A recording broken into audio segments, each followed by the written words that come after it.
Bonjour à tous, bonjour à toutes, bienvenue sur la chaîne Déclic. Aujourd'hui, on va parler de Twitter qui perd son CEO Elon Musk. C'est juste après l'intro, c'est parti.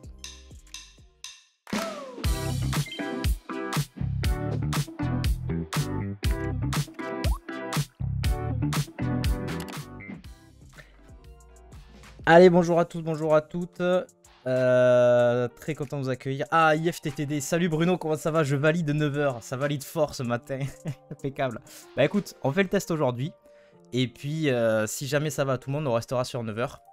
9h, 10h, 10h30, hein, vous me connaissez, je parle beaucoup, des fois ça peut un peu déborder, mais au moins on est tous ensemble et c'est cool. Alors, au programme ce matin. Ce matin, on va parler du coup d'un article du blog du modérateur, puisque vous avez dû, j'imagine, en entendre parler. Elon Musk a annoncé du coup une nouvelle PDG, ce qui est une très bonne chose. Une nouvelle PDG pour Twitter. Voilà, donc on découvrira son profil, Linda Yaccarino, j'espère que je le prononce correctement. Et qui est donc nommée nouvelle CEO. Donc on découvrira un petit peu son profil au travers de l'article. Nouvelle CEO de Twitter, et puis on découvrira aussi un peu ses objectifs qui ont été fixés lors de sa nomination. Ensuite, on enchaînera avec un article de l'éclaireur Fnac. L'éclaireur Fnac qui nous explique pourquoi Google Bard ne sortira pas de suite en France et en Europe, alors que vous n'êtes pas sans savoir, la dernière fois on avait parlé lors de la matinale, que lors de la Google I.O. qui a eu lieu la semaine dernière, Google annonçait donc que Bard, sa solution concurrente à ChatGPT, devait techniquement être déployée dans 180 pays, si je ne me trompe pas, donc ouverte à peu près voilà, à tous et à toutes. Et ça ne sera pas en France et en Europe. Donc on découvrira ça tous ensemble, pourquoi, et voilà, le comment du pourquoi.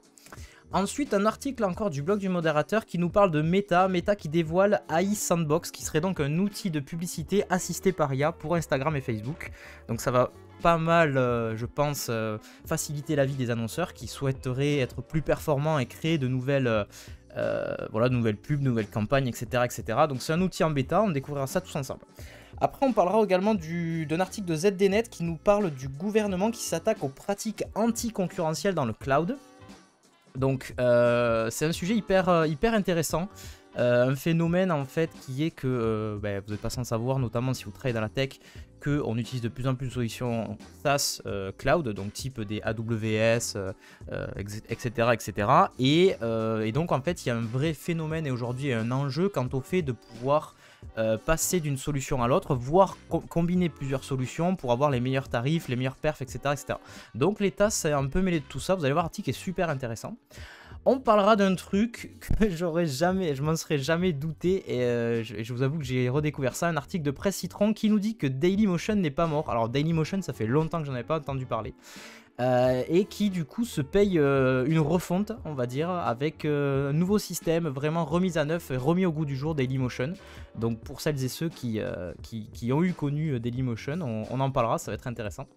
Et puis on enchaînera on terminera sur un article assez rigolo de Clubic. Donc c'est passé un petit peu, peut-être un petit peu je dirais c'est passé un petit peu à l'as, mais lors de toutes les annonces de la Google I.O., parce que c'est vrai que voilà, c'était très pris par d'autres annonces qu'on entendait, type Bard, etc., etc. Mais ils ont également reparlé du projet Starline, je ne sais pas si vous connaissez, et vous qui travaillez dans la tech et potentiellement qui êtes en télétravail, vous allez voir, c'est un outil assez fabuleux. On fera un petit react sur la vidéo de démonstration et on en parlera.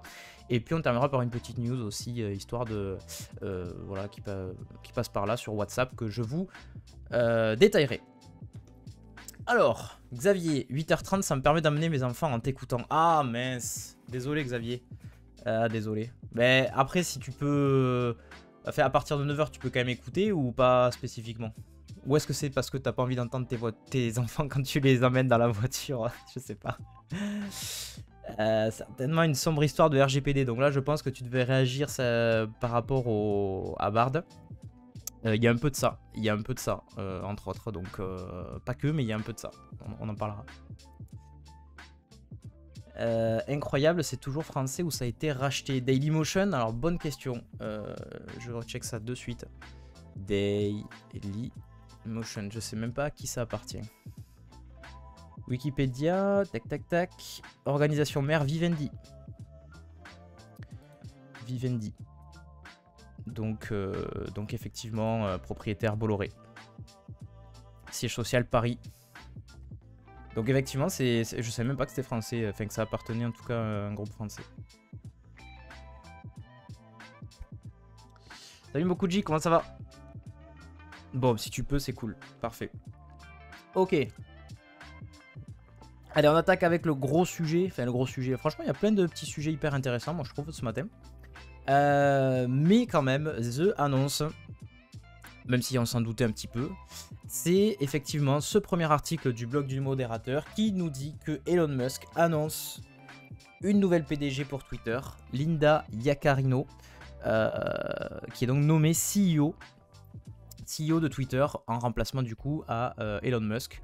Il l'avait déjà plus ou moins suggéré, enfin voilà, il y avait eu, je crois qu'il y avait un système de vote, etc. Enfin bref, c'était déjà plus ou moins dans les tuyaux, mais il fallait trouver le bon profil, etc. De mémoire, je crois que les médias américains et autres avaient un peu pressenti cette personne-là, et ça a été, ils ont visé dans le juste, visiblement. Je finis mon café. Voilà, c'est chose faite. Alors, on attaque du coup avec ce premier article. Je vous lis un petit peu l'actu et puis n'hésitez pas à réagir dans le chat et comme ça je reviendrai sur vos réactions juste après. L'article commence comme ça du coup. Elon Musk a affirmé sur Twitter avoir engagé une nouvelle PDG pour prendre les rênes du réseau social d'ici 6 semaines en la personne de Linda Yaccarino. Dans un premier temps, le milliardaire avait annoncé l'arrivée d'une remplaçante, mais sans donner son nom. Les médias américains avaient quant à eux visé juste en donnant pour favorite celle qui était alors présidente en charge de la publicité de NBC Universal. Quelques heures plus tard, Elon Musk confirmait la rumeur. Donc on peut voir effectivement le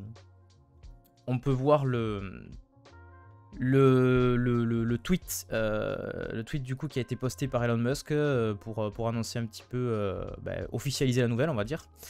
Cette annonce n'est pas une surprise, Elon Musk avait déjà déclaré qu'il comptait trouver quelqu'un d'autre pour diriger l'entreprise, à savoir X Corp, successeur de Twitter Inc. Si Musk va bien passer la main, il demeure toutefois président exécutif du conseil d'administration et directeur de la technologie. Donc voilà, je pars, mais modulo le fait que voilà, j'ai quand même plus ou moins les rênes, je pense, en fond. Il va conserver quand même un certain pouvoir, je pense, sur le réseau social. Et ça ne m'étonnerait pas qu'il continue un peu ses frasques et tous ces tweets que l'on voit passer et qui font tant parler. Alors, si on se focus un peu plus sur cette nouvelle PDG, du coup, Linda Yaccarino, c'est donc Linda Yaccarino qui va remplacer Elon Musk à la tête du réseau social. Depuis plusieurs semaines, en pourparlers avec le PDG de Twitter, elle est une sommité dans le monde des médias.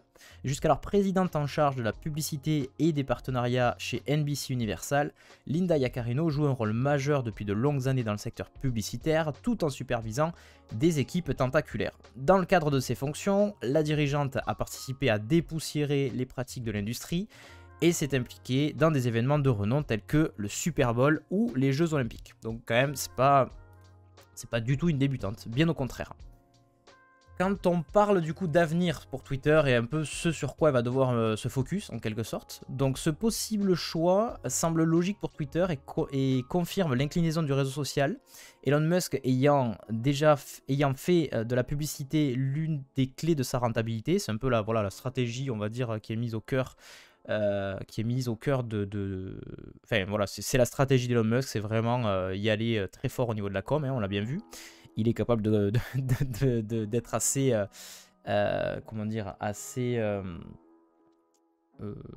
de prendre des décisions assez fortes à ce niveau-là.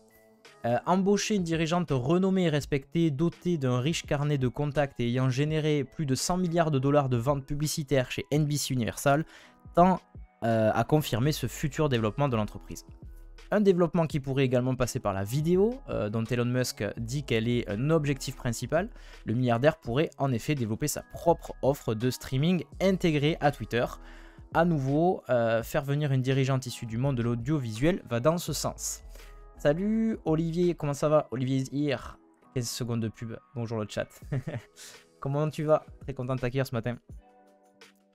Et donc dernier paragraphe, mais pour connaître l'avenir de Twitter qui se jouera désormais avec Linda Yaccarino, il faudra d'abord savoir à quel point Elon Musk compte lâcher du lest. Ça je pense que c'est toute la question, c'est de se dire ok, sur le papier effectivement ça sera plus lui, mais est-ce que dans les faits il continuera pas à avoir un peu la même mise? Dans son tweet, le patron du réseau social a annoncé ses futures attributions. Linda Yaccarino se penchera en priorité sur les opérations commerciales, donc plus sur la partie business, tandis qu'il se consacrera sur le product design et les nouvelles technologies.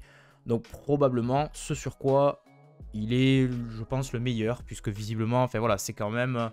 il a développé Tesla, il a bossé sur PayPal, etc., etc. Je pense que voilà, en la matière, je pense que ça reste quand même quelqu'un, c'est un geek. Et un bon geek visiblement parce que ou en tout cas il est bien entouré, il a de bonnes équipes pour toute la partie technologique, donc c'est pas une mauvaise chose. Et elle plus sur la partie commerciale, puisque visiblement elle avait fait déjà ses preuves. Alors je vais peut-être vous la montrer quand même, ça serait quand même la moindre des choses, que vous sachiez un peu. Tac. Donc voilà. Bon, il y a plein de photos. La voici, la Linda. Voilà du coup pour la news. Qu'est-ce que vous en pensez, les amis? Alors, salut Nico, comment ça va?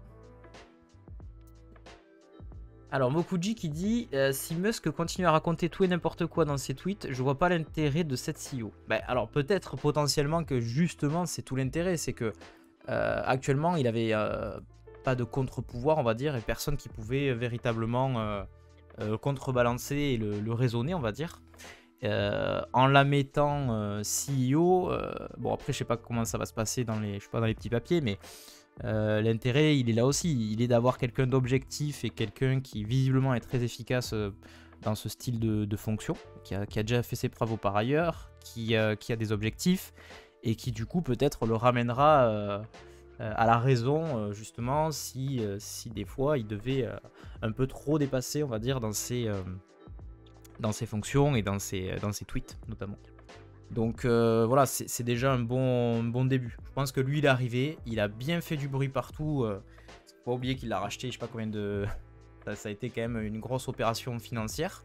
Donc là, tout le monde, toute l'attention est bien concentrée autour de Twitter. Donc maintenant, et puis surtout, il a tout pété au niveau du modèle, il a changé plein de choses. Enfin, il est arrivé, il a vraiment tout changé. Donc, si elle a fait du bon boulot derrière et que lui s'y tient à peu près, ça peut être une... Voilà, ils peuvent potentiellement retrouver une espèce d'équilibre et de stabilité. Ça peut se faire. Parce qu'on voit quand même que depuis le temps qu'on en parle, enfin moi franchement, j'aurais vu que ça coule Twitter depuis... Je sais pas combien de temps, quoi. Et en fait, ça tient toujours, les gens ont l'air d'y tenir. Il y a des solutions un peu connexes, enfin annexes plutôt, qui se développent, des concurrents et autres, mais ça prend pas, quoi. Ça prend pas, quoi. Donc voilà, peut-être que Twitter doit perdurer, mais sous une nouvelle ère et une autre stabilité, je sais pas. Tac. J'ai pas compris, par contre, Xavier, la TeamViewer, j'ai pas capté. Ça va pas être facile pour elle de gérer cet énergumène, ouais. Alors moi ça me fait penser, je sais que ça n'a aucun rapport, mais enfin si quand même un peu, mais ça m'a fait penser à, je sais pas si vous avez vu Iron Man, je crois que c'est dans le 2 ou le 3 où on est exactement sur la même situation, c'est-à-dire celui qui joue Iron Man, en fait, Robert Downey Jr., l'acteur du coup, joue du coup le personnage d'Iron Man, mais en plus c'est le patron d'une industrie, donc ça s'appelle l'industrie Stark, qui est une industrie dans l'armement. Donc pareil, patron avec grand groupe, beaucoup de pouvoir, etc., etc., mais très excentrique, exactement comme Elon Musk. Et il a en fait sa bras droit, qui est aussi une femme, et qui du coup, au bout d'un certain temps, il voit que lui, il peut plus tenir. Autant sur la partie création de produits, innovation, il est très bon, mais après pour tout le reste, il fait un peu des fois... voilà, il est trop instable et ils font pareil, c'est-à-dire que c'est elle qui passe PDG et voilà. C'est vraiment la même situation. Si ce n'est que Twitter n'est pas dans l'armement, mais et que c'est une fiction, ouais, j'en ai bien conscience, mais ça me fait penser à exactement la même situation. Je sais pas si vous avez la rêve du coup d'Iron Man, mais je crois que c'est dans le 2 ou le 3 où c'est Pepper, elle s'appelle, je crois, et elle passe PDG. Donc voilà, ça me fait penser à ça. Nico, ça va super et vous? C'est toujours important de pouvoir tempérer quelqu'un comme Elon Musk. Ben ouais, surtout que je pense que Twitter est quand même un réseau à potentiel. De mon point de vue, il n'y a pas que du mauvais dans tout ce qu'a fait Elon Musk. Parce qu'on savait très bien que Twitter était en déperdition, que financièrement c'était pas terrible. Et je dois au moins lui reconnaître qu'au niveau financier, il essaye de mettre en place des choses qui sont très bancales, on est d'accord, qui sont pas toujours assez réfléchies, on est d'accord. Il a des positions des fois très extrêmes, voilà, le personnage est ce qu'il est, mais objectivement, si jamais... Merci beaucoup Pipotron, bienvenue à toi, merci pour le follow. Mais objectivement, il essaie de mettre en place quand même financièrement des choses qui permettraient une stabilité et un avenir, on va dire, un peu stable pour Twitter, quoi. Donc ça, c'est quand même pas une mauvaise chose, je trouve. Olivier Kimé, je la vois pour le moment plus CEO de façade car il garde les rênes sur plusieurs points. Elle va plus faire de la gestion de catastrophe. Bref. Je sais pas, en fait je sais pas parce que tu sais pas quelle relation, peut-être que c'est quelqu'un tu sais aussi avec un fort caractère qui arrivera à le cadrer, hein, je sais pas. Mais il faut absolument qu'ils arrivent à trouver une stabilité, je pense pas effectivement qu'il va lâcher Twitter parce que je pense que c'est un produit qui l'intéresse vraiment et il était déjà très attaché à ce réseau avant même de le racheter etc. Mais je pense qu'il a besoin de quelqu'un qui a un peu la tête froide et qui vienne rétablir l'équilibre quoi, voilà. Et si cet équilibre pouvait... Parce que en soi, moi je trouve ça... Un mec comme Elon Musk, si tu l'exploites bien, entre guillemets, c'est une ressource incroyable, quoi. Parce que le gars est quand même hyper avant-gardiste, très visionnaire. Je pense qu'il n'est pas tout seul, mais il est quand même assez visionnaire. Et du coup, bah, je pense que c'est quelqu'un qui peut apporter grandement pour ce réseau social. Et puis, on sait comment la concurrence des réseaux sociaux est quand même assez féroce. Il te faut des gens qui sont un peu visionnaires, tu vois, sur ce genre de truc, quoi. Si jamais tu restes un peu dans ton cocon, tu te fais vite bouffer par des TikTok ou autre, quoi. Donc c'est pas si mal que ça.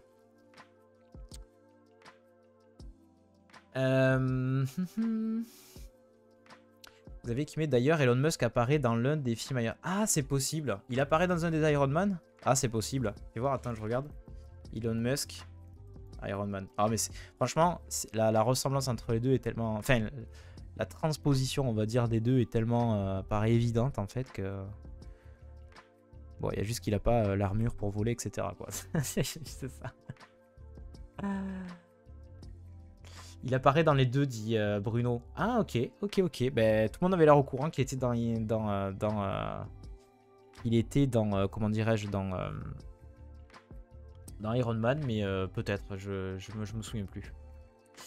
Oui, mais Pepper a aussi les de se mettre devant son patron à voir si la CEO c'est lui ou non. C'est ce qu'on verra dans les... C'est un pari, mais ça sera toujours mieux, je pense, que pour le moment, personne pour contrebalancer, quoi. Pipotron qui met... C'était ultra corrompu, Twitter. Ah, ok. Mais à quel niveau, tu veux dire? Est-ce que c'est par les entreprises, est-ce que tu peux développer un petit peu? Coucou Mine, comment ça va ce matin? IFTTD, carrément, il a fait bouger les choses et a tenté des trucs, ce que Twitter ne faisait plus depuis un moment. Il a cassé des trucs, c'est vrai, mais dans le lot, il y a eu de bonnes idées.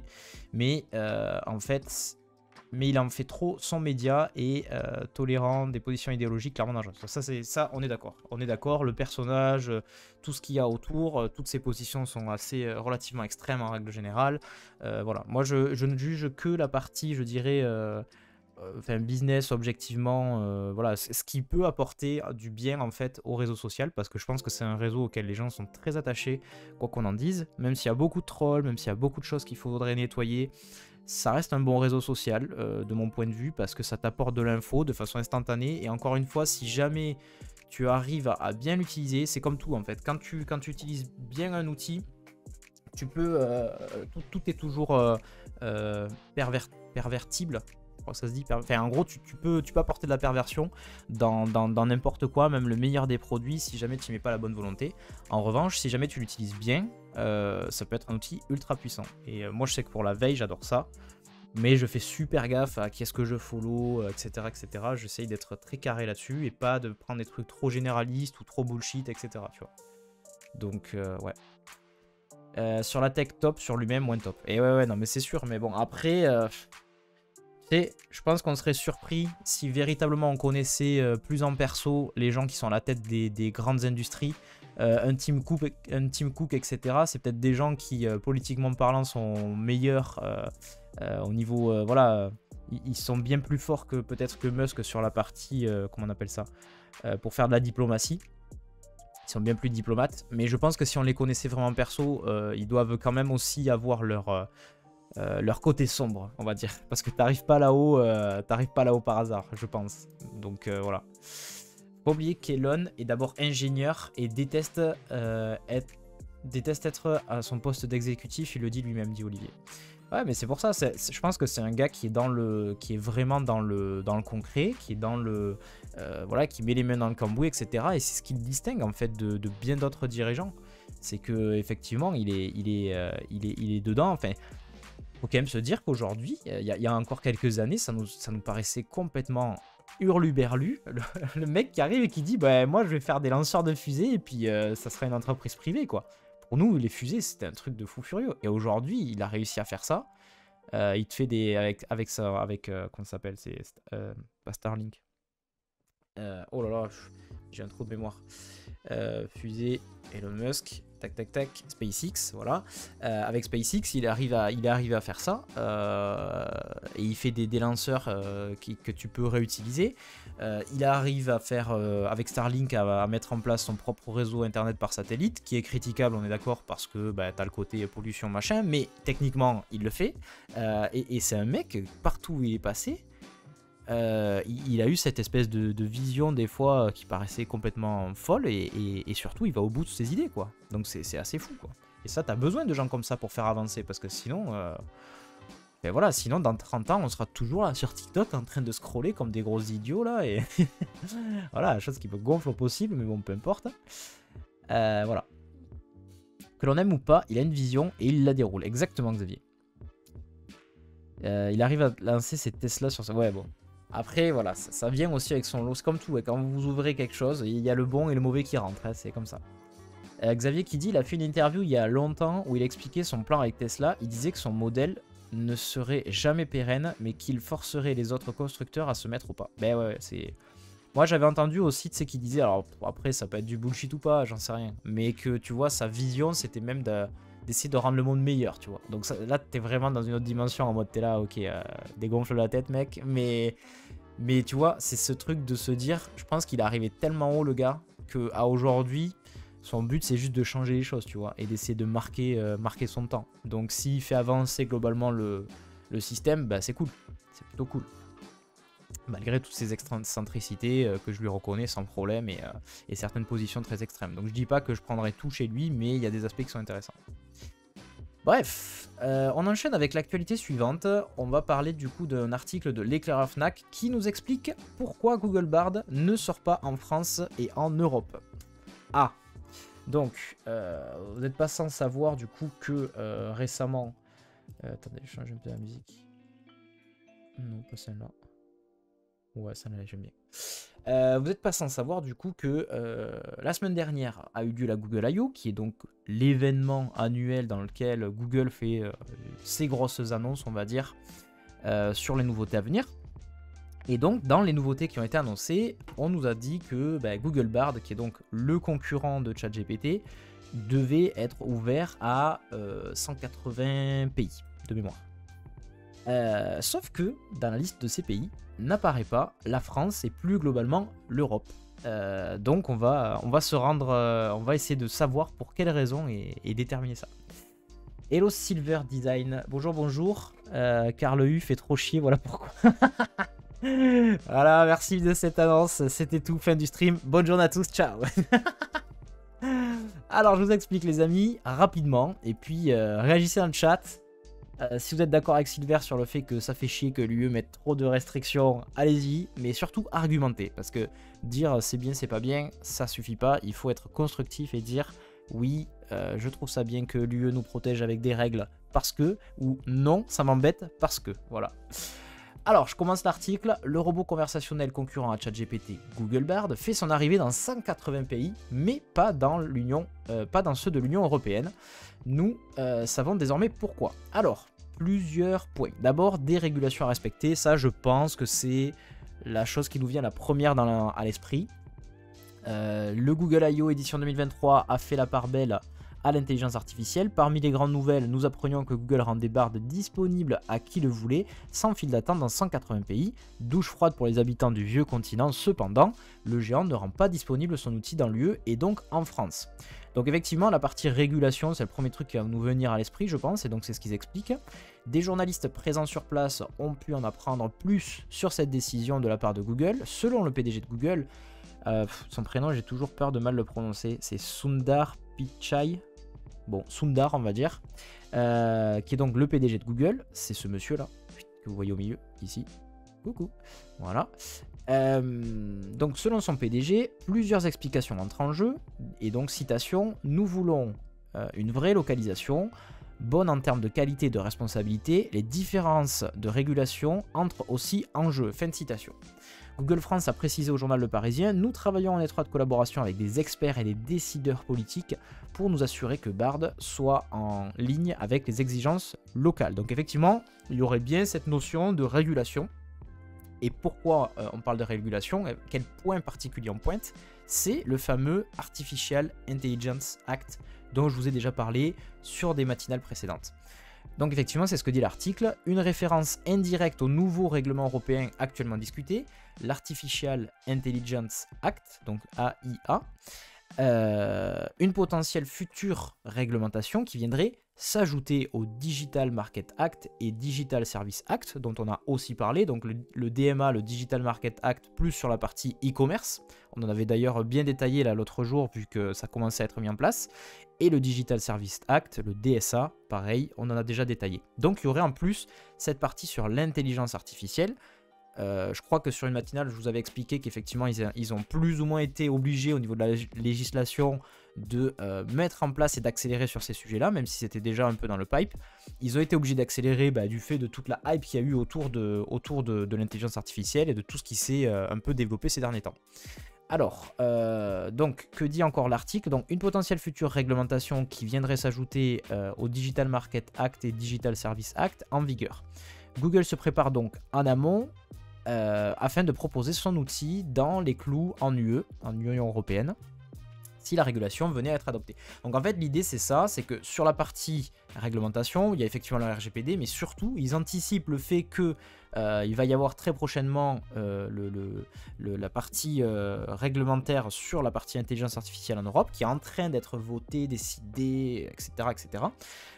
Et donc ils vont pas balancer un produit pour finalement le retirer dans quelques temps si jamais c'est le bordel. Donc ils bossent un peu, on va dire, en collaboration avec des gens, avec des politiques et autres, juristes, tout ce que vous voulez, au niveau européen pour être d'entrée en phase. Et comme ça, même s'il y a l'Artificial Intelligence Act qui sort et qui entre en vigueur, ils seront déjà au point.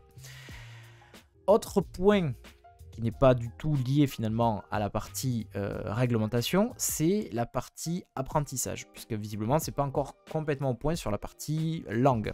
Donc ce que dit l'article, c'est autre problématique soulevée, la seule disponibilité de Bard en anglais, la seule disponibilité de Bard est donc en anglais, japonais et coréen. Et les habitants de 180 pays dans lesquels l'outil est déployé doivent donc se contenter de ces langues et non de leur langue natale. C'est quand même très limité, je trouvais anglais, japonais, coréen. D'ailleurs c'est étonnant pourquoi le coréen et le japonais, anglais bon je comprends, mais japonais et coréen, je sais pas. Et donc les habitants des 180 pays dans lesquels l'outil est déployé doivent se contenter de ces langues et non de leur langue natale. Selon des médias présents lors des tables rondes organisées par le géant, Palm 2, donc Palm 2 c'est le modèle linguistique qui est utilisé, l'équivalent un peu de GPT-4, etc. Donc Palm 2, le nouveau modèle utilisé par Bard serait tout à fait polyglotte, mais aussi élevé soit son niveau dans d'autres langues, comme le français, le robot doit encore apprendre à faire attention à ce qu'il dit. Un travail supplémentaire est encore nécessaire pour que Bard réussisse à reconnaître la limite entre les propos appropriés et des propos choquants. Donc il y a cette notion au niveau linguistique, autant il maîtrise la langue, mais il y a toutes des petites subtilités, des choses comme ça, et puis de savoir que dire et pas dire, etc., qui est pas encore, il faut encore fine-tuner. En attendant un déploiement de Google Bard en France, il est toujours possible d'utiliser un VPN pour essayer l'outil en se localisant dans l'un des nombreux pays autorisés à l'utiliser. Donc vous pouvez quand même tester, si jamais vous êtes à l'aise avec l'anglais, dès à présent, en vous localisant ailleurs via un VPN. C'est ce qui est marqué en tout cas dans l'article. Voilà pour cette actu. Qu'est-ce qu'on en pense les amis? Alors je lis vos commentaires. Alors moi ma question, c'est effectivement ça, c'est de se dire est-ce que c'est une bonne ou une mauvaise chose que visiblement dans le vieux continent européen, on est un peu considéré comme ben voilà, les personnes qui avons une législation beaucoup plus stricte, et souvent d'ailleurs il y a des décisions qui vont impacter les groupes au niveau international parce qu'ils se disent ben, quitte à le faire en Europe, autant l'appliquer partout. Est-ce que c'est une bonne ou une mauvaise chose justement d'être autant surprotégé entre gros guillemets, oui ou non, et pourquoi? Dites-moi. Alors je regarde. Tac.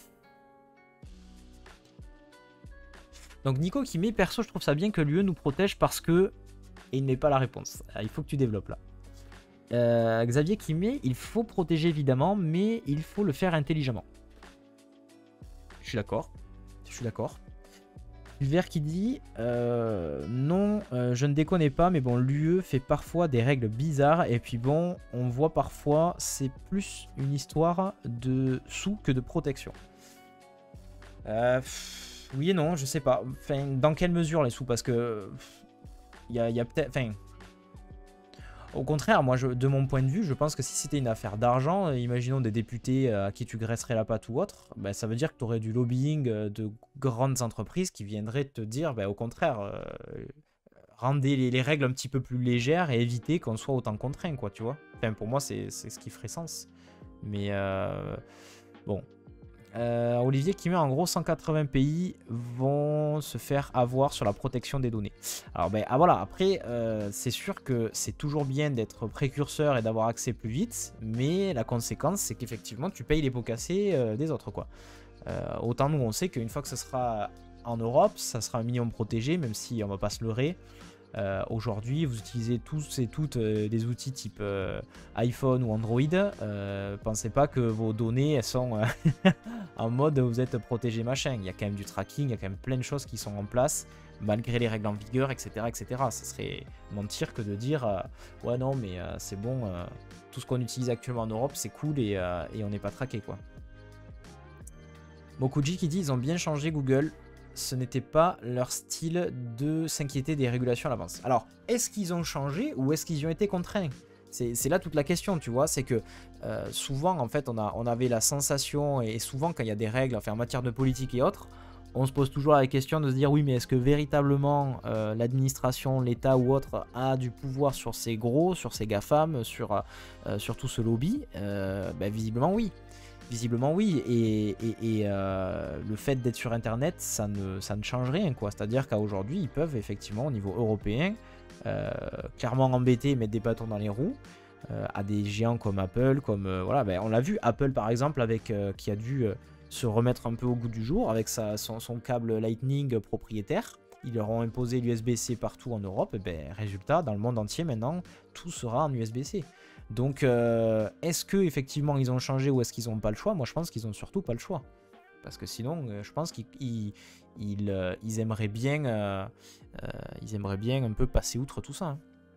Silver dit, mais bon, faut arrêter d'être naïf. Même le Macron s'était fait espionner par l'Algérie ou le Maroc. C'est pas un gars lambda qui va être protégé. Nos données, on les partage toutes sur les réseaux. Exactement. C'est ce que je disais en préambule. D'ailleurs, tu parles de Macron. Sachez que Elon Musk, j'ai oublié de vous le dire, mais il est passé sur Paris début de semaine. Donc il y avait une espèce de conférence là. Ils appelaient ça Choose France, je crois. Choose France. Qui visait à rassembler je sais plus combien de grandes entreprises internationales, et il y avait notamment du coup Elon Musk qui était présent pour essayer de le convaincre un peu sur des investissements. Alors je crois que c'était plus porté sur Tesla, essayer de voir ils appellent ça comment, les giga-industries ou je sais pas quoi là, enfin les usines de Tesla, il y en a une en Allemagne, et donc ils ont fait un event Choose France pour essayer de draguer un peu quelques investisseurs et essayer de faire investir en France. Donc voilà, sachez qu'il était là il était sur Paris en début de Versailles même plus précisément. Mais je crois qu'il est passé aussi à l'Elysée. L'event était à Versailles, mais lui est passé à l'Elysée voir Macron. Et donc Emmanuel Macron l'a reçu dans ce cadre-là. Xavier qui met, ils n'ont pas envie de se faire Ah, ça réponse à Moguchi, j'ai pas la rêve du coup. Ce serait bien si on avait nous aussi des champions dans la tech. Ah bah on en a, hein. On en a quand même. On en a au niveau européen. Enfin, OVH est européen si je me trompe pas. Bon, c'est pas un champion au sens qu'on pourrait l'entendre comme un Google ou autre, mais il y en a quand même, non? Attends, fais voir. OVH c'est français, ouais, j'avais un doute. Après, bon, c'est sûr que c'est pas aussi gros que d'autres entreprises américaines, mais voilà. Aujourd'hui, on n'a aucune alternative européenne aux GAFAM. Ben, pas aussi puissante, c'est sûr. Pas aussi puissante. T'as des alternatives? Moi, je sais que j'avais suivi une fois, j'étais allé à une conf justement qui disait bah, voilà, sur des gens qui avaient des démarches de se, comment dire, de libérer, enfin, de s'émanciper, on va dire, des GAFAM. Et donc tout au long de la conférence, il passait par toutes les choses que potentiellement tu utilises dans ton quotidien et de dire ben, ça vous avez telle et telle alternative, etc. Et c'est un peu l'objectif. Alors déjà en tant que développeur, si jamais tu es développeur, même no codeur, c'est très compliqué de t'émanciper des GAFAM. Mais pour quelqu'un de lambda, tu peux limiter énormément. Après, à 100%, c'est quand même compliqué. Je sais que notamment toute la partie... il relevait toute la partie système d'exploitation des téléphones, genre Android, iOS. Il y a des alternatives un peu open source sur ce genre de trucs, mais très compliqué quand même. Très compliqué, tout ce qui est smartphone et tout. Il y a pas trop, il y a une ou deux alternatives, mais ça tourne pas aussi bien que du Android ou de l'iOS, quoi. Xavier qui met le RGPD n'est pas pour protéger nos données, c'est pour éviter les affaires de vol de technologie et d'amendes venant des autres pays. Ah d'accord, mais ça je savais pas, tu vois. Ça je savais pas du tout. Silver, ben, on l'a vu dernièrement, l'UE s'est réveillé pour un logiciel de photo de génération d'avatar. Mais bon, ils ont mis des amendes et dit de retirer les Français qui n'avaient pas donné leur accord. Ils ont juste et ils payent des amendes. Ouais. Bon, après, il faut voir peut-être que au niveau France, ça a moins d'impact, mais au niveau européen, je pense que voilà, quand l'Europe décide de certaines choses, et au moins la France peut avoir un impact au travers de l'Europe, tu vois. Là, pour le coup. Alors, Nico, du coup, qui a hyper écrit, ça c'est bien ça. Alors, je te lis. En fait, je trouve ça complexe la protection des données, que ça vienne des institutions et que celles-ci soient responsables de certaines choses, je trouve ça bien. En revanche, pour moi, là où il y a de gros manquements, c'est sur l'éducation des individus. On a beau faire des lois, si les utilisateurs font n'importe quoi, ça ne rime à rien.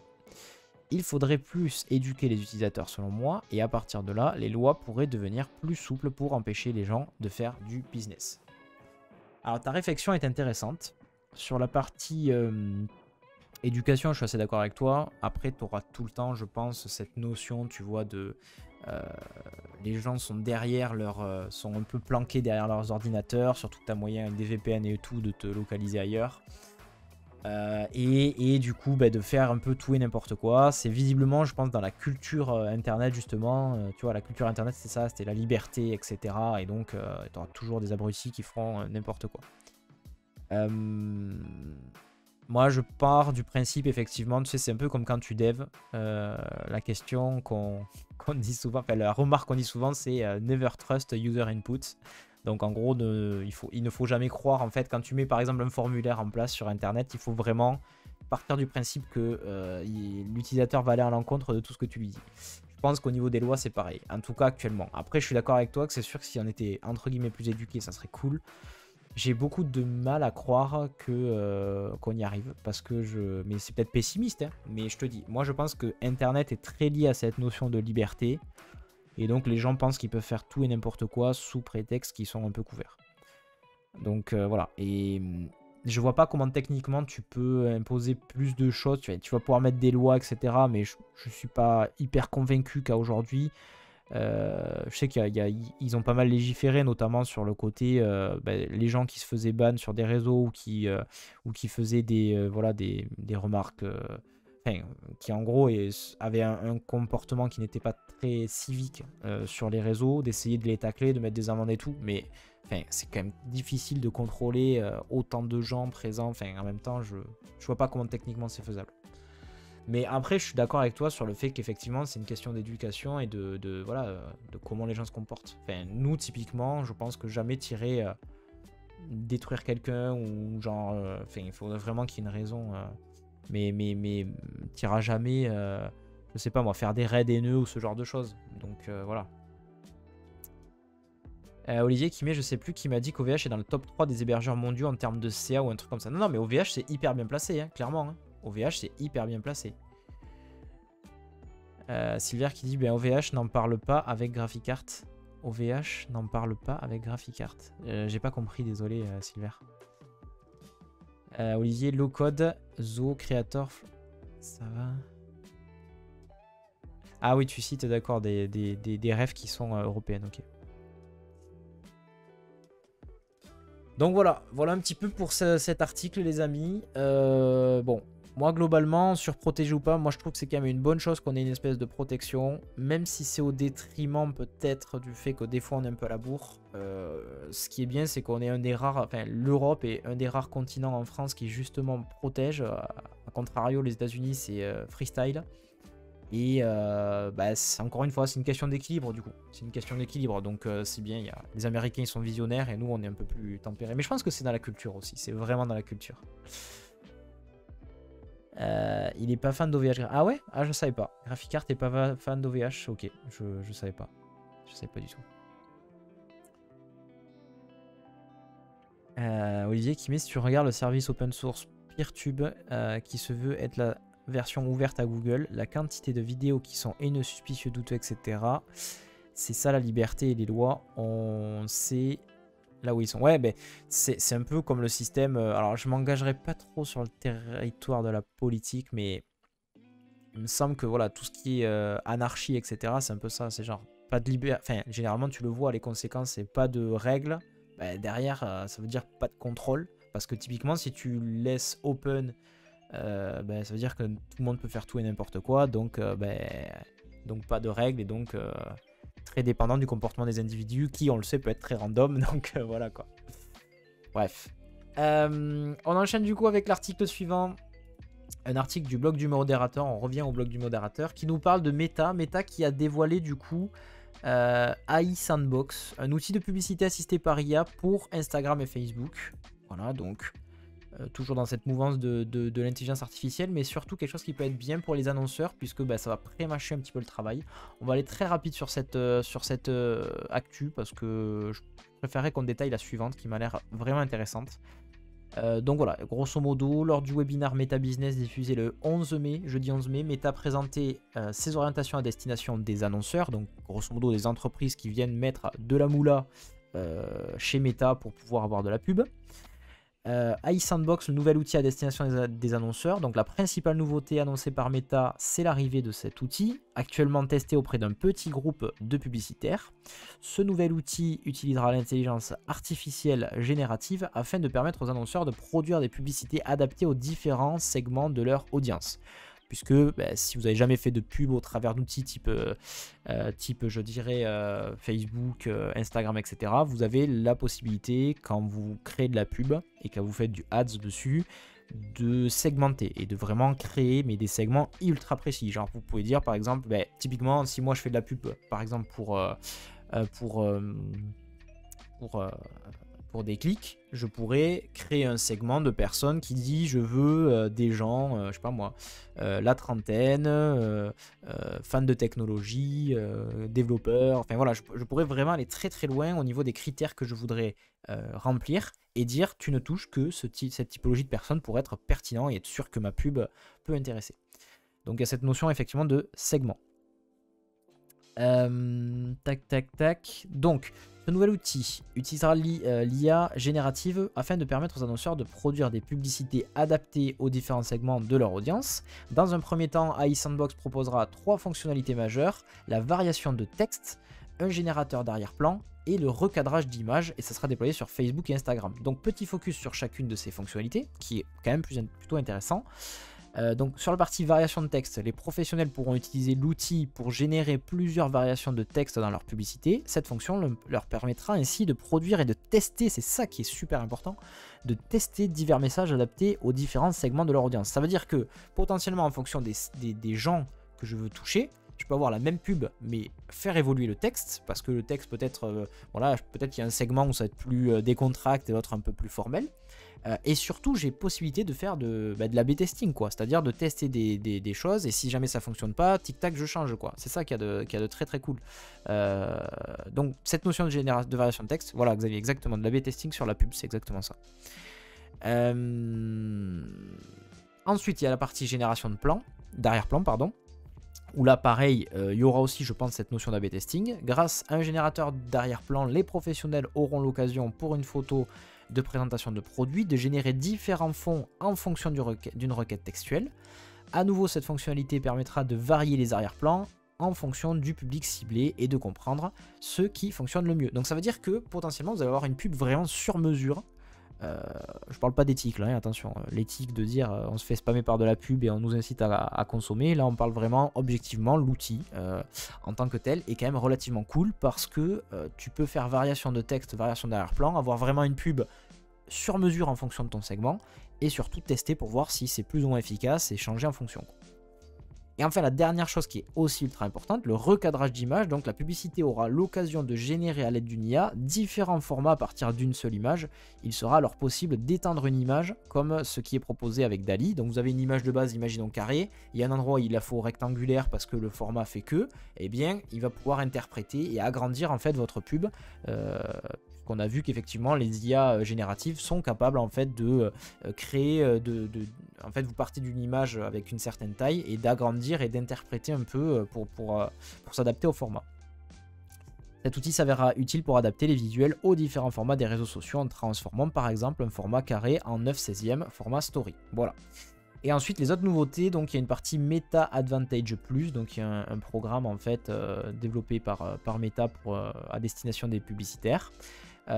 Et donc, qu'est-ce qu'il y avait comme nouveauté? Des fonctionnalités supplémentaires qui verront le jour. Transformer des campagnes manuelles en avantage Advantage Plus en un clic, puisqu'apparemment jusqu'à présent il fallait le faire à la main. Intégrer des vidéos au catalogue, jusqu'à présent apparemment c'était uniquement de la photo.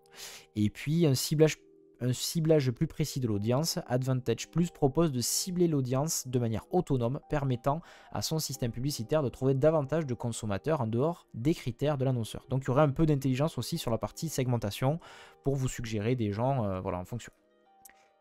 Voilà pour cette petite actu, je vais vous mettre au courant. On enchaîne du coup avec l'actualité suivante, actualité de ZDNet, hyper intéressante, où là on va parler de cloud. Donc je pense qu'il y a des gens peut-être qui seront intéressés effectivement si jamais vous l'utilisez dans votre quotidien. Le gouvernement qui s'attaque aux pratiques anticoncurrentielles dans le cloud. Ok, qu'est-ce qui se passe? Donc, l'article dit ceci: les promesses du multi-cloud sont désormais bien connues. En ne mettant pas tous les œufs dans le même nuage, très rigolo, une entreprise réduit sa dépendance aux acteurs du marché. Elle peut basculer d'un cloud public à l'autre en fonction de la politique tarifaire, des performances ou de la qualité de service proposée à un moment donné par tel ou tel provider. Donc, grosso modo, vous utilisez peut-être ou pas, je ne sais pas, des services cloud. Si c'est votre cas, donc typiquement du AWS, toutes les offres en fait qui sont un petit peu connues, on va dire, sur le marché. La difficulté, effectivement, c'est que y a une notion de tarif qui peut des fois chiffrer relativement haut. Et en fait, là, ce dont il est question, c'est que les offres cloud étant très diverses et surtout, il y a une notion aussi de, des fois, dans certains, je dirais, vous avez certains besoins, par exemple, sur lesquels il y a des providers qui seront mieux placés que d'autres. Donc, il y a cette notion de multi-cloud, le fait de se dire, ok, je vais utiliser plusieurs services cloud, histoire de ne pas être bloqué uniquement avec un seul, je dirais, un seul provider. Je ne vais pas être que avec AWS ou que avec la solution cloud de Google. J'ai avalé le nom, je sais pas pourquoi. Google Cloud Platform, voilà, c'est ça. Je ne vais pas rester que avec Google ou que avec Amazon ou que avec OVH ou voilà. Je vais essayer en fait d'avoir plusieurs fournisseurs de cloud. Donc c'est ce qu'ils appellent le multi-cloud. Sauf que dans les faits, il y a pas mal de choses qui font que vous êtes un petit peu verrouillé en règle générale, parce que le problème c'est que quand vous devez migrer en fait depuis une solution vers une autre, ça implique généralement de devoir débourser pas mal, et donc il y a des gens qui se retrouvent un peu coincés et ils doivent rester avec le même fournisseur parce que ça leur coûterait beaucoup trop cher. Donc c'est ce que dit un petit peu cet article et ce qui est expliqué. Les providers s'engagent contractuellement à une portabilité, donc au fait de pouvoir switcher de l'un à l'autre. Dans les faits, les conditions techniques ou économiques pour l'assurer sont plus difficiles à réunir. S'il est facile de souscrire en quelques clics à un service cloud, la sortie est plus difficile à trouver. Une fois ces données dans un cloud public, les coûts liés à leur rapatriement peuvent se révéler rédhibitoires. Avec son projet de loi portant sur la régulation de l'espace numérique, Jean-Noël Barrot d'ailleurs je l'ai vu, il était présent à l'événement Go Entrepreneur où je suis allé il y a quelques temps avec Margot et Benoît, et je l'ai croisé effectivement. Ministre délégué en charge de la transition du numérique et des télécommunications, il entend donc réduire la dépendance des entreprises aux fournisseurs de cloud et tout particulièrement aux hyperscalers américains. Donc l'idée c'est ça, c'est de se dire, le problème c'est qu'aujourd'hui il y a des gens qui ont pignon sur rue. Donc on nous parle dans l'article justement de AWS, de Microsoft Azure et de Google Cloud qui se partagent 71% du marché du cloud. C'est énorme, genre vraiment c'est un oligopole quoi. C'est trois acteurs qui vont se répartir l'équivalent voilà, la majeure partie du marché et donc décider des prix. On sait très bien que la notion de monopole, s'il n'y a pas de concurrence, c'est pas foufou parce que du coup c'est eux qui décident des prix. Donc c'est ce qui est expliqué. En dépit de la présence de fleurons nationaux comme OVH Cloud, 3D Outscale et Scaleway, Amazon Web Services, donc AWS, Microsoft Azure et Google Cloud accaparent 71% du marché français du cloud, dont 47% uniquement pour AWS. Et AWS représente la moitié quasiment du marché du cloud français. La position dominante de ce triopole, entre guillemets, et leur politique agressive par les prix entraverait l'émergence de nouveaux acteurs. Donc effectivement, si on voulait des solutions alternatives type OVH Cloud, c'est très compliqué parce qu'aujourd'hui ils sont vraiment dominants et ils ont suffisamment verrouillé, on va dire, pour que les gens ne partent pas tout simplement. Et c'est ce sur quoi veut agir le gouvernement en la personne de Jean-Noël Barrot. Le texte rappelle que des pratiques abusives ont été constatées par le régulateur en France, mais aussi aux Pays-Bas, au Royaume-Uni. Par ailleurs, les frais de transfert de données ont un effet dissuasif et bloquent les clients artificiellement. Pour changer de fournisseur cloud, une entreprise doit payer des frais qui représenteraient 125% de son coût d'abonnement annuel. Donc vous prenez ce que vous payez à l'année et vous devez payer 125% de ce coût si vous voulez bouger. Donc c'est énorme en fait, ça représente une dépense beaucoup trop importante on va dire. Ce qui crée donc un phénomène qu'ils appellent le vendor locking. Donc c'est ce qu'ils disent, pour les entreprises qui pour éviter que les entreprises ne revivent la situation de dépendance à un seul fournisseur, donc ils appellent ça le vendor locking. Qui a été connu donc il y a quelques années. Il y avait ce phénomène là au niveau du monde des logiciels propriétaires et notamment des ERP, donc voilà des logiciels propriétaires qui sont dans les entreprises. Et donc du coup ce projet de loi porté par le ministre Barrot a pour vocation et envisage d'interdire les frais de transfert de données lors d'un changement de provider. Le non-respect de cette interdiction sera évidemment sanctionné par une amende jusqu'à 1 million d'euros et 2 millions d'euros en cas de récidive. Et donc voilà, ils ont aussi sollicité l'autorité de la concurrence pour avoir un peu leur avis, qui partage l'avis du gouvernement bien sûr. Modulo, alors je sais qu'il disait un truc aussi qui était intéressant. Le projet de loi devra toutefois s'assurer de la bonne articulation des mesures envisagées avec le futur cadre européen, en l'occurrence le règlement sur les données Data Act. Voilà. Donc il semblerait qu'au niveau législation, tout le monde aille un peu dans le même sens, de se dire, en tout cas au niveau français, essayons de favoriser la portabilité, on va dire, et le changement entre les différents providers cloud, parce que là il est en train de se dessiner une espèce d'oligopole, enfin un monopole mais à plusieurs. Qui ferait que ils vont contrôler complètement le marché, quoi. Voilà. Plus vague, le texte du gouvernement entend garantir l'interopérabilité des services cloud afin de considérer le droit à la portabilité des données d'une entreprise chez un autre fournisseur. Voilà, pour réduire la dépendance. Sur ce point, bon, ça c'est un peu bis repetita. Mais ce qu'ils disent en gros, c'est que l'autorité de la concurrence suggérerait de mettre en place des standards. Donc il y a un standard apparemment au niveau européen qui existe qui s'appelle le Gaia X et qui permettrait d'assurer l'interopérabilité des services cloud. Voilà, essayer de mettre en place un standard commun pour que, quel que soit le provider cloud, ce soit toujours les mêmes façons techniques de mettre en place les choses, et donc vous puissiez transférer de l'un à l'autre sans problème. Et après, alors il y a une autre target, on va dire, de cette loi, qui est la pratique des crédits cloud, donc des avoirs commerciaux. Apparemment, il y a beaucoup aussi de... C'est un phénomène assez récurrent, le fait que on vous incite en fait à consommer en vous faisant crédit sur votre consommation cloud. Et donc, il y a beaucoup de startups, visiblement, qui en profitent au début quand ils sont à l'état de start-up et qui ensuite, une fois qu'ils explosent et qui grossissent, ils payent le prix fort parce qu'ils ont d'autres moyens, mais en fait ils sont pieds et poings liés.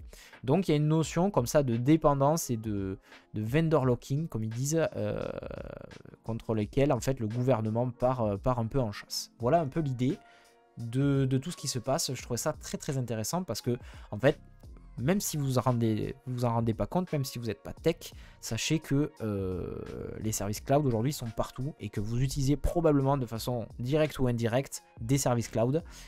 Des fois vous allez utiliser, je sais pas, tel hébergeur, mais en fait derrière cet hébergeur c'est juste un intermédiaire qui utilise AWS derrière. Enfin, ça arrive de façon très fréquente. Olivier qui dit ça revient comme le changement des opérateurs téléphoniques. C'est exactement ce que je me suis, fait comme réflexion. Tu demandes ton PUC et hop tu changes d'offre en gros. Ben c'est ça. Ils aimeraient que, exactement comme quand tu vas changer de fournisseur d'accès internet, tu passes de Orange à SFR ou que sais-je, voilà pour les téléphones, que ça puisse être vraiment très transparent, très facile à faire, que ce soit bien automatisé via des standards et surtout qu'il n'y ait pas de frais annexes pour éviter ce phénomène de dire que t'es pieds et poings liés parce que ça coûterait trop cher finalement de changer, d'aller ailleurs quoi. Voilà.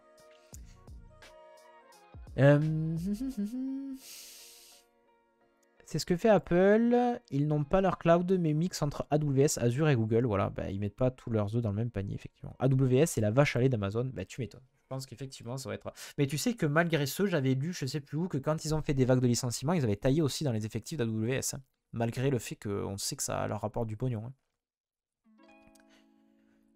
Hein. En version no-code, comment passer de Notion à Airtable ou Coda pour Xavier en un clic. Une petite radio au fur et à mesure, c'est ça. Au jeu de mots, j'ai dit en un clic et pas en déclic. Voilà. Bon. Moi, je trouvais ça hyper intéressant. Donc, je vous partage l'actu, les amis. Si ça vous intéresse pas, j'en suis navré. Mais sachez que vous risquez d'être très impacté par ce genre de choses. Allez, on enchaîne du coup avec un autre article un peu plus sur la légèreté. Je vais parler de quelque chose que les moins de 20 ans ne peuvent pas connaître. Nous allons parler de Dailymotion. Est-ce qu'il y a des gens, des utilisateurs et utilisatrices de Dailymotion? Est-ce qu'il y a des gens qui ont déjà testé? Est-ce qu'il y a des gens qui ont connu peut-être l'époque fast de Dailymotion ou pas du tout? Vous allez direct switcher sur YouTube. Dites-moi. Donc cet article de Presse Citron plutôt intéressant qui nous partage le fait que Dailymotion n'est pas mort, bien au contraire, qu'ils ont lancé une nouvelle stratégie aussi bien en termes au niveau du produit Dailymotion que sur une refonte de UI, etc. Donc je vous lis un petit peu l'article. Dailymotion n'est pas mort, voici sa nouvelle stratégie. Dailymotion se modernise et présente sa nouvelle stratégie. Aujourd'hui la plateforme vidéo française revendique 400 millions d'utilisateurs par mois, ce qui est quand même pas n'importe quoi, avec 400 millions d'utilisateurs. Est-ce que c'est des utilisateurs actifs ou pas? Je pense que vu qu'il parle d'utilisateurs, c'est probablement de l'actif. Et celle-ci se fixe pour objectif d'atteindre le milliard d'utilisateurs d'ici 2 ans. Les changements récemment annoncés visent donc à doper la croissance de Dailymotion. Parmi les nouveautés, une nouvelle app, mais aussi un nouvel algorithme qui cible tout particulièrement les jeunes. Alors, ces dernières années, la plateforme misait énormément sur son lecteur vidéo qui peut être utilisé par les médias pour héberger leur contenu et être intégré au site web. C'est vrai que Dailymotion, effectivement, était souvent sollicité pour ça. C'est-à-dire que vous hébergiez votre vidéo côté Dailymotion et vous pouviez l'intégrer directement dans votre site. Et ça, c'était un truc qui n'était pas si évident que ça il y a encore quelques années, mais qui aujourd'hui, je pense, n'est plus le cas, quoi, grosso modo. Le nouveau Dailymotion, quant à lui, embarque dans la tendance des vidéos verticales façon TikTok et YouTube Short, mais alors que les autres plateformes capitalisent sur des algorithmes optimisés pour le goût des utilisateurs, Dailymotion souhaite se démarquer sur ce plan. Donc en gros, ils vont effectivement partir sur la stratégie de consommation des vidéos type short, etc., TikTok, tout ce que vous voulez. Mais contrairement en fait aux autres réseaux sociaux, ils ne souhaitent pas adopter une stratégie algorithmique, faire en sorte que les algorithmes vous poussent uniquement ce que vous aimez et donc vous enferment un peu dans l'effet entonnoir. Bien au contraire, c'est ce qu'explique le paragraphe suivant, ils veulent essayer de se différencier en proposant en fait du contenu qui soit plus ouvert et qui surtout, je dirais, vous change un peu, parce que vous savez, souvent dans les réseaux sociaux vous avez toujours l'impression qu'on vous pousse le même type de contenu, voilà, toujours les mêmes choses, ils identifient ce que vous aimez bien et en fonction, pim pam, ils vont directement vous pousser du contenu en rapport, ce qui fait que vous avez une espèce d'effet entonnoir. Si vous avez certaines idées, typiquement idées politiques ou autres, ils vont vous ressortir toujours les mêmes, histoire que vous soyez bien à votre cocon, et ils vous ouvrent pas tellement.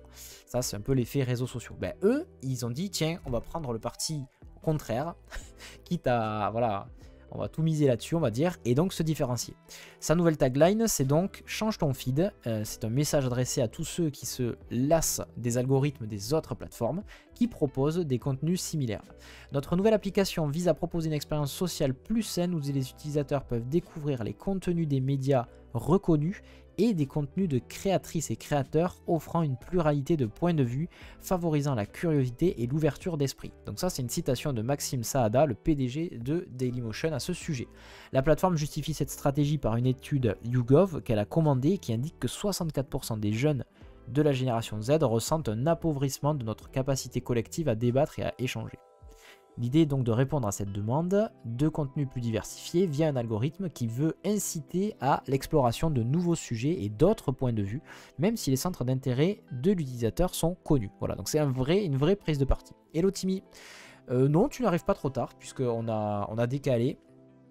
Mais désormais, donc la matinale attaque à 9h, on teste ça, on va voir si ça fonctionne bien ou pas, si ça vous plaît. Donc 9h, 10h, tu vois qu'il est 10h, je déborde toujours un petit peu, disons 9h, 10h30 à peu près. Donc voilà, tu as encore quelques articles.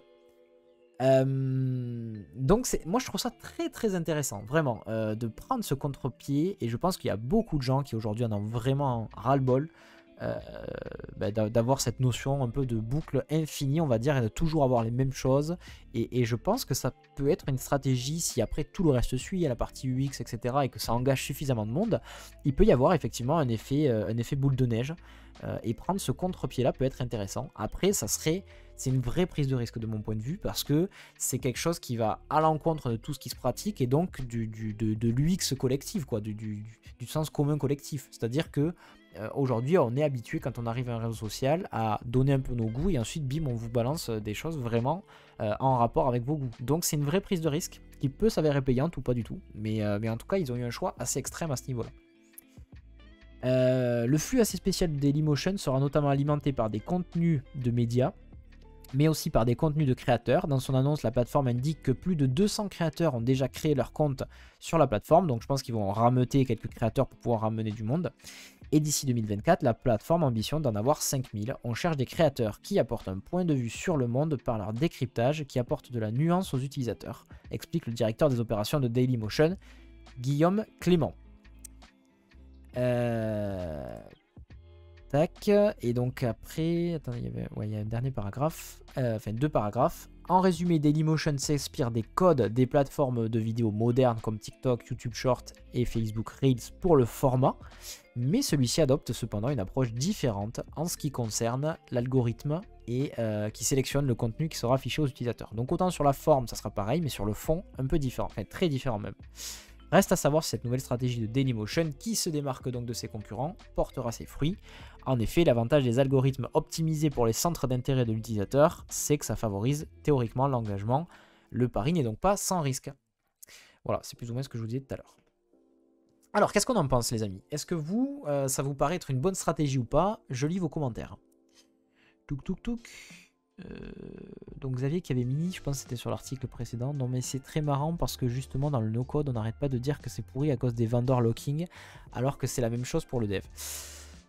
Dans une certaine mesure, ouais. C'est notamment sur cette partie, comme on l'a vu sur l'article précédent, sur la partie cloud, effectivement, il y a cette notion-là, ouais. Mokuji, c'était fabuleux, ils se sont lancés en même temps que YouTube en 2005, mais ils n'ont pas su grossir assez vite. Et oui, oui. Là, pour le coup, et dommage, hein, acteur français en plus, mais voilà, effectivement. Après, il y a peut-être eu d'autres choses, type est-ce qu'ils ont fait des bonnes UX, est-ce qu'ils ont fait... je me souviens plus, moi j'ai pas été un gros utilisateur de Dailymotion, j'avoue. Timmy, Alice qui met, coucou à toi d'ailleurs Alice, la nouvelle pub Dailymotion repose sur leur positionnement. Ah, j'ai pas vu ça, pub Dailymotion. Est-ce que je vais la trouver? Je vais prendre date moins de d'un, moins de mois peut-être. C'est pas de pub qui laisse sur... Non, je pense qu'il faut que je remonte un peu plus parce que j'ai pas beaucoup de résultats. Moins de dedans. Ouais, je sais pas, si tu as le lien de la pub, ça m'intéresse. Timmy qui met hâte de voir le nouveau Dailymotion. Après, je ne vois pas à quel moment ils visent les jeunes. Ben, ils visent les jeunes, je pense, en un sens que au niveau du format, si tu veux. C'est-à-dire qu'ils vont, ça reste du contenu type Reels, TikTok, quoi, on va dire. Donc, je pense qu'effectivement, ils ont remodernisé leur plateforme par rapport à ça et fait en sorte de faire une appli qui soit plus au goût du jour. En revanche, ils apportent cette petite nuance qui est, cette grosse nuance même, qui est de dire que l'algo qui te pousse du contenu sera très différent de ce dont tu as l'habitude, c'est-à-dire que ça va te suggérer du contenu différent de ce que tu aimes bien, même si on connaît tes centres d'intérêt, on essaye de t'ouvrir un peu plus, quoi. Xavier qui met, moi j'aime bien donner mes goûts, j'ai pas trop envie d'avoir du contenu non consenti. Mon fil Twitter est pur parce que je fais très attention, mon fil YouTube correspond parfaitement à ce que je regarde, j'ai du mal à voir comment serait mon fil Dailymotion. Alors, moi je pense que ils détecteront tes goûts dans le sens, si jamais ils voient que tu es typiquement, enfin c'est comme ça que je l'interprète, c'est que si jamais par exemple tu es un fan de technologie, ils te pousseront de la technologie, c'est pas le souci. Mais ils vont peut-être essayer de voir des choses un peu différentes. L'exemple le plus flagrant c'est peut-être la politique, je sais pas, imaginons que tu es fan de politique, on te pousse du contenu de politique. Ben, si, imaginons, tu es de bord, je sais pas moi, si tu es plutôt à droite par exemple, peut-être qu'ils vont essayer de te pousser du contenu un peu différent et essayer de t'ouvrir à autre chose. Bon, c'est l'exemple bateau, hein, mais tu vois l'idée. En termes de technologie, effectivement, comment est-ce qu'on peut te pousser des choses un peu différenciantes, je ne sais pas. Mais peut-être aussi, c'est de dire, t'es fan par exemple de tel ou tel créateur de contenu, on va t'en suggérer d'autres qui seraient un peu plus dont tu n'as pas l'habitude, tu vois. Donc en soi, ça a le risque de se dire, c'est bête parce qu'on sait que Xavier par exemple aime bien ce créateur de contenu. Donc on lui pousse toujours le même contenu créé par ce créateur de contenu parce qu'on sait qu'il va y avoir de l'engagement, parce qu'on sait qu'il va rester dessus, etc., etc. Mais on ne se prive pas et on essaye aussi de pousser d'autres contenus un peu différents, d'autres créateurs peut-être moins connus ou autres, mais qui nous paraissent pertinents en fait. Je pense que ça doit être ça. Merci beaucoup pour le lien. Je regarde ça. Tac. Tac. Ah. Attendez. 2 secondes, il faut que je mette le son, sinon vous n'allez pas entendre. Parce que là, pour moi, il n'est pas bien calé. On va regarder cette petite pub.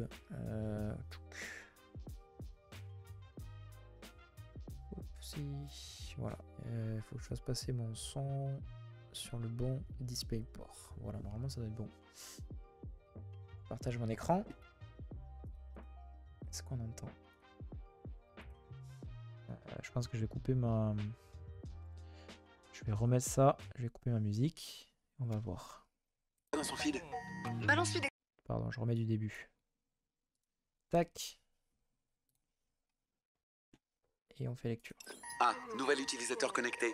Alors on lui met quoi dans son feed? Balance-lui des corgis mignons là pour voir. Ok. Oh, il réagit bien, on valide. On en a combien de vidéos comme ça? Des milliards. Parfait. Ah, intérêt détecté pour la pizza. J'en rajoute dans son feed. Et la Corée du moment? Bah, il a l'air de liker. On n'essaierait pas la fake news? Ça serait drôle hein, si on avait comme ça des petites voix comme ça et qu'on capte un peu comment est-ce qu'ils font exactement pour détecter vos centres d'intérêt et tout et comment ils réagissent. Pigeon espion, là. Ça marchera jamais, ça. Ah, bah si. C'est reparti. Envoie du corgi. Et rajoute aussi de la pizza. Pizza, validé. Corée, validé. Et la fake news, il en est où? Ah ouais, il est bien dedans, là. Parfait, je veux qu'il voit que ça. Allez, aujourd'hui on lui sature son feed. Ok, toutou, niveau max. Bah ouais, t'as bien vu qu'il adorait ça. Pareil pour la pizza. Et la Corée, j'y vais à fond. Ouais, et encore plus de pigeons espions. Encore des pigeons espions, t'es sûr? Ouais, carrément, tu lui envoies tout ce que t'as. Attends, elle vient de lui donner un truc là, c'était quoi? Je sais pas, mais ça craint. C'est quoi ce logo? Mais télécharge une autre appli, là. Oh, non, Non, on va le faire. Dailymotion, l'app vidéo avec un algo qui vous veut du bien. Pas mal 3. Avec un algo qui vous veut du bien, bon. On verra ça sur le temps, mais c'est cool. Pas mal la pub, hein. Merci pour le partage, merci beaucoup. Très très cool. Mokuji qui met, il devrait faire comme Twitter, un onglet des abonnements et un onglet plus ouvert. Ouais, mais tu sais, même les onglets ouverts, je pense que c'est ouvert sans trop l'être non plus, tu vois. À mon avis. J'aime bien cette pub. Ouais, elle est très très cool la pub. Merci beaucoup pour le partage, Alice. Alors je me pose la question, est-ce que du coup ils postent ça sur YouTube ou pas? Vu que c'est un service concurrent, ça m'étonnerait. Hein. Ça m'étonnerait, mais c'est rigolo. Bon voilà, vous voyez un petit peu du coup, la nouveauté que va être Dailymotion. Donc je suis très excité de voir ce que ça va donner. J'espère que j'espère qu'il y aura, ça peut être une bonne chose, un bon contre-pouvoir et surtout un contre-pied, je dirais, par rapport à tout ce qu'on connaît au niveau des réseaux sociaux. L'ancien nouveau, ouais, c'est ça. C'est un peu ça, ouais. On termine sur une note un petit peu plus légère, les amis. Alors, je voulais vous partager effectivement ce projet-ci qui est, moi, qui m'est passé complètement au travers, je pense, du fait que, lors de la Google I.O., il y a eu beaucoup d'autres annonces qui étaient attendues. Mais en fait, Google a remis en avant un projet qui s'appelle Starline, je sais pas si ça vous parle ou pas, qui est un projet en fait, je vais essayer de résumer ça rapidement. L'idée c'est c'est à destination déjà des gens qui font pas mal de télétravail ou qui bossent à distance au bureau, etc. L'idée en fait c'est que ça va vous permettre d'avoir un écran qui va prendre en compte en fait les données 3D de votre utilisateur, et donc vous avez une espèce de, je dirais, dans vos visios vous avez la sensation d'avoir vraiment la personne en face. Il faut que je vous montre la vidéo parce que c'est un peu compliqué à décrire comme ça. Donc l'article, c'est un article de Cluby qui disent en 2021 le géant américain a présenté un tout nouveau moyen de communiquer avec les êtres chers de son entourage, projet Starline. J'ai dû dire Starlink à un moment donné, c'est Starline, autant pour moi. Annoncé durant la période de la pandémie, celui-ci avait alors pour objectif de sortir les personnes de leur solitude suite au confinement. Si la situation a depuis favorablement évolué, force est de constater qu'avec l'arrivée du Covid-19, donc il y a eu pas mal d'influence sur nos habitudes à bien des égards, ne serait-ce qu'en termes de télétravail, les outils de visioconférence ayant considérablement gagné en popularité. Et donc avec ce projet Starline, Google allie la vision par ordinateur, l'apprentissage automatique, le son spatialisé ainsi que la compression en temps réel afin de permettre à l'utilisateur de voir son interlocuteur en 3D et à l'échelle taille réelle comme s'il se trouvait en face de lui. La technologie est étonnante, la qualité d'image, la technologie offre une étonnante qualité d'image et se dispense intégralement de lunettes ou de casques. Donc il n'y a pas nécessité de porter des choses, c'est ça qui est assez rigolo. Donc vous voyez, ça c'est vraiment le rendu que ça a. Donc c'est compliqué de se rendre compte. Je vais montrer vite fait la vidéo sans trop la montrer non plus parce que je veux pas me faire dégager. Mais voilà l'idée. Vous avez une personne qui est présente et une autre en face en train de faire une visio. Et donc vous pouvez voir. Alors ce qu'elle dit, je l'ai lu hier la vidéo. Elle dit putain c'est incroyable. Je peux voir comment sont tes cheveux, etc. etc. Et donc voilà, on le voit ici, il y a effectivement, ils arrivent à récupérer des informations de profondeur et autres, et à recréer en fait ça au niveau 3D, quoi. C'est un peu l'idée. Donc en face, vous avez un gros écran. Alors je sais pas à quel point est-ce que ça va pouvoir être accessible au plus grand nombre ou pas. Mais vous voyez, voilà, c'est cette partie-ci, vraiment la personne qui est en face là en fait n'est pas présente et c'est une visio, quoi. C'est assez incroyable, je trouve, le rendu, ça rend très très bien là au travers de la vidéo. Et il faudra voir après comment c'est en réalité, mais voilà un petit peu le projet en fait qui est mené par Google. Donc ensuite, qu'est-ce que nous dit l'article? Au-delà de donner l'impression de rapprocher physiquement les utilisateurs, Project Starline promet avant tout des conversations plus naturelles que par le passé. En comparaison avec les logiciels de visioconférence habituels, la technologie de Google offre des échanges plus dynamiques.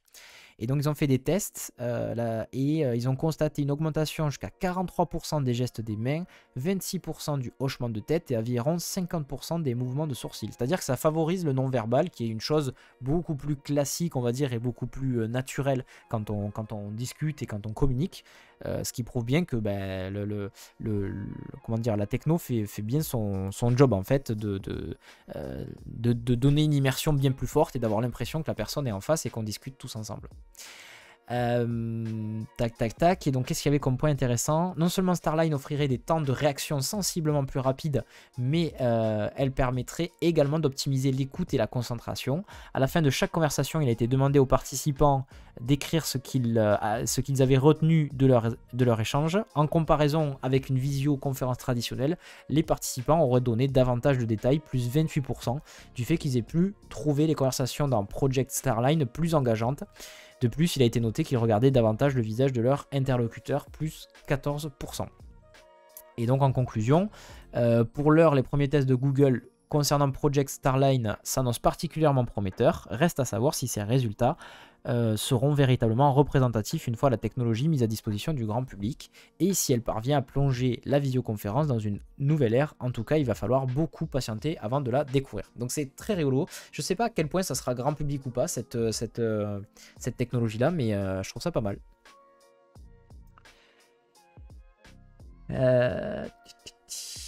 Silver qui dit mais déjà rapprocher les utilisateurs serait peut-être bien mieux en réel, non devant un écran chez soi. Non mais on est d'accord, il n'y a pas de discussion sur ça. Après ça ne t'empêche pas pour autant de te dire qu'on va essayer de te créer une expérience visio qui soit plus intéressante, plus immersive, etc. quoi.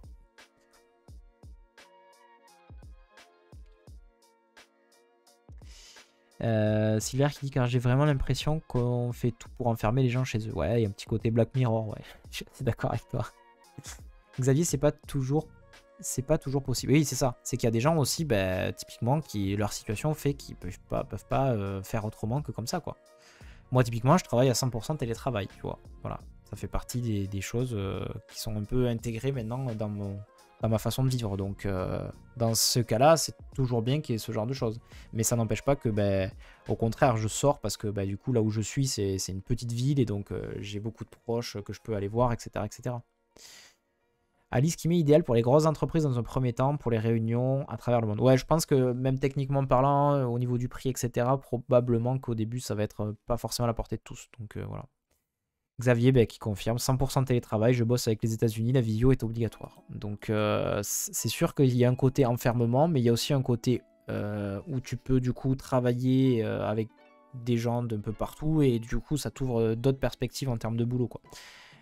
Et c'est pas parce que tu es enfermé dans ton travail qu'après en dehors tu peux pas de toi-même aussi sortir, tu vois. Donc je dis pas que c'est bon, pas bon, etc. Et puis en plus ma situation fait que je suis un peu biaisé sur le sujet. Je suis assez d'accord sur le fait que y a un côté où on communique beaucoup moins qu'à une époque. De toute façon on n'a jamais aussi peu communiqué entre nous que depuis qu'il y a les réseaux sociaux et depuis qu'il y a des moyens de communiquer. Ça c'est clair et net. Mais après c'est bien aussi que tout ça se développe, moi je trouve.